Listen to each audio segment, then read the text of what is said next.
J'ai menti que j'étais marié lorsque je suis allé passer mon interview et cela m'a coûté cher.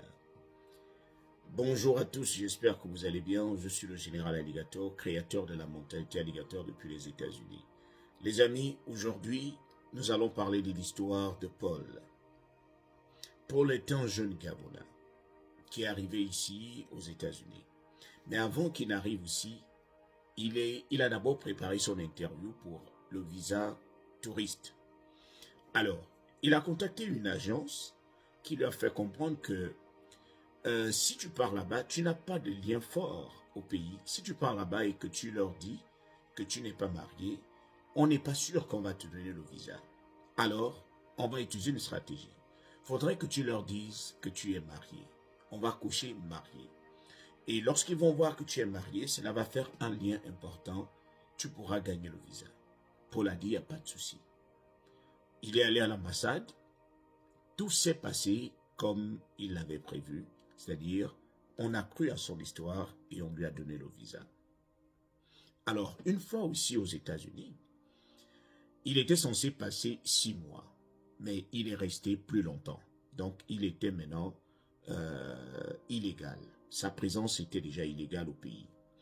Alors, quelque temps après 3 ans, il a travaillé par-ci par-là en cachette, mais après 3 ans, il s'est trouvé une belle femme. Une femme qu'il aimait et une femme qu'il affectionnait également. Les deux se sont mariés.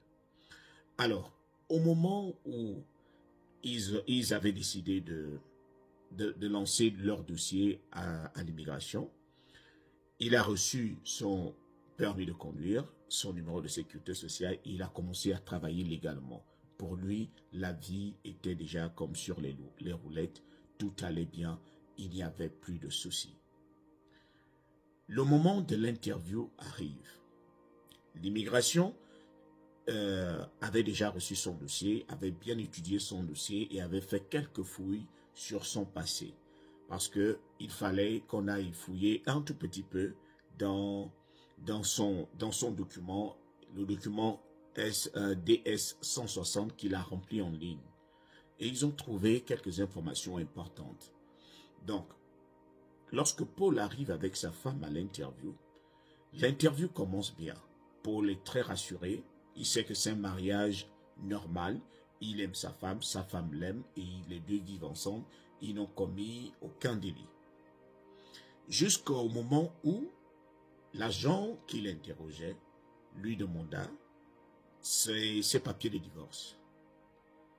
Pouvez-vous nous fournir votre papier de divorce? Paul, qui sait très bien que lorsqu'il était allé à l'ambassade, avait menti, mais il avait complètement oublié qu'il avait donné cette information. Donc Paul était un peu étonné. Comment se fait-il que vous me demandiez les papiers de divorce? Je suis marié, mais je ne sais pas, je n'ai pas encore divorcé. L'agent de l'immigration lui dit, mais monsieur Paul, selon nos informations, vous êtes marié, vous étiez bien marié avant cette nouvelle épouse. Selon les informations que vous avez mises en ligne, vous êtes marié. Donc je me dis que si vous êtes encore marié, c'est que vous avez divorcé de la première femme. Est-ce qu'on peut voir vos papiers de divorce? Paul était bouche bée. Il ne savait plus quoi dire. Premièrement, sa femme était étonnée d'apprendre que Paul était marié. Alors Paul essayait de faire comprendre aux agents que non, finalement, normalement, je ne suis pas marié. Je ne me suis jamais marié. Je suis à mon premier mariage. Maintenant, le mariage que vous avez vu en ligne, en fait, c'était pas vrai. J'ai menti à ce moment-là. Je suis désolé d'avoir menti. Normalement, c'était une erreur.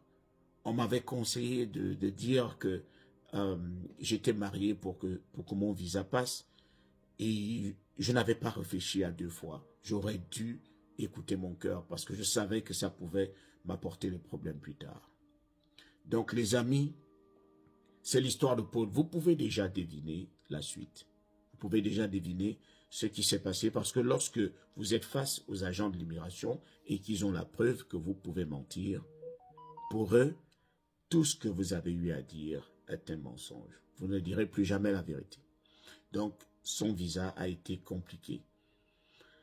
Alors, la carte verte ne lui avait pas été attribuée sur le champ parce que dans ce genre de situation, il va falloir appliquer pour un waiver. Et le waiver, là, dans le waiver, tu dois demander pardon d'avoir menti et tout et tout. Et ça peut ne pas marcher aussi. Donc, ce n'est pas rassurant. Le message, c'était pour vous. Faites très attention à tout ce que vous dites à l'ambassade. Faites très attention à ce que vous proposent aussi certaines agences. Il y a de bonnes agences ici dehors.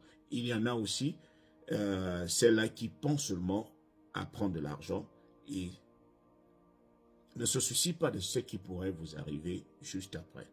Parce que lorsque vous mentez, vous allez à l'ambassade, que le visa passe ou pas, le mensonge, si on découvre que c'était un mensonge, ça va rester là. Et toutes les personnes que vous allez chercher à vouloir aider, une fois qu'on va voir votre nom, on va les refuser. Donc, c'est un peu ça.